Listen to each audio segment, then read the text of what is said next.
Kematian seorang pria suku anak dalam atau SAD berinisial PL, 27 tahun di tangan sekuriti perusahaan sawit kini membuat kemarahan warga Jambi. Diketahui korban bersama dua rekannya terlibat bentrok dengan sekuriti karena tidak terima dituding mencuri brondolan sawit. Atas kejadian ini pihak kepolisian melakukan penyelidikan. Saat ini, dua sekuriti berinisial NK 60 tahun dan HD 43 tahun telah ditangkap dalam kurun waktu 24 jam setelah kejadian. Di Reskrimum Polda Jambi Kombes Pol Manang Subekti mengungkapkan bahwa kedua sekuriti tersebut kini telah ditetapkan sebagai tersangka.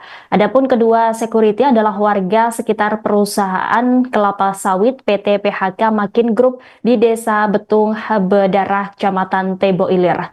NK dan HD memiliki peran masing-masing dalam aksi pengeroyokan terhadap suku anak dalam. Satu tersangka memegang korban, sedangkan yang lainnya memukuli korban dengan kayu.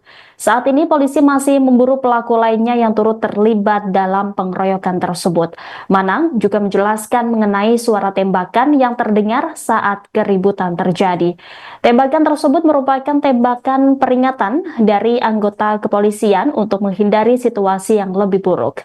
Sebelumnya, Paur Penum Humas Polda Jambi, Ida Maulana menjelaskan bahwa sekitar 200 orang yang terdiri dari sekuriti PT PHK Makin Group dan masyarakat Betung Bedarah Timur melakukan patroli pada 29 April lalu. Mereka mencurigai adanya aktivitas pencurian brondolan sawit oleh warga suku anak dalam.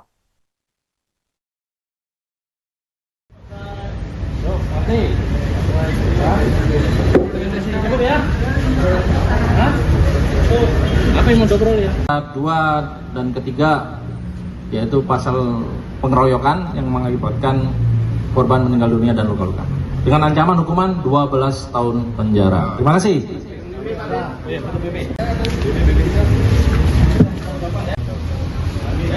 Oke.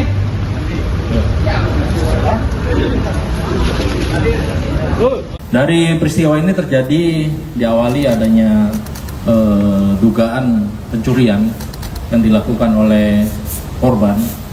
Pada saat itu pihak pengamanan dari pemilik kebun tersebut melakukan patroli bersama dengan rekan-rekannya untuk menyisir apakah ada pencuri-pencuri di kebun-kebun mereka.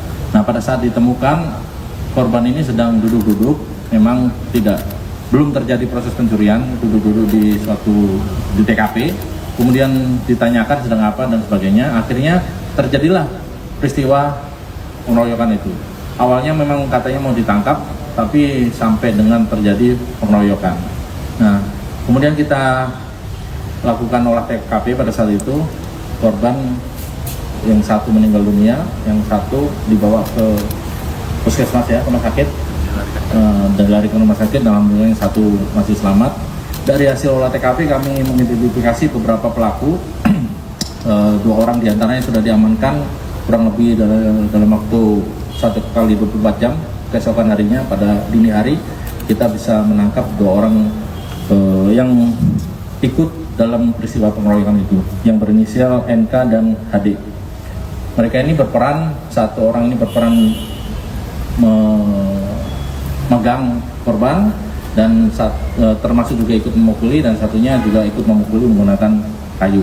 Dari situlah kita, dari keterangan dua orang tersangka ini, kemudian kita identifikasi juga ada beberapa nama yang mudah-mudahan dalam waktu dekat ini bisa segera kita minta pertanggungjawaban. Dan saya himbau pada para pelaku pengeroyokan yang ikut serta dalam peristiwa tersebut segera datang ke Polres menyerahkan diri, supaya kita bisa melakukan proses penyidikan dan menyelesaikan perkara ini dengan sebaik-baiknya, supaya tidak terjadi peristiwa-peristiwa selanjutnya.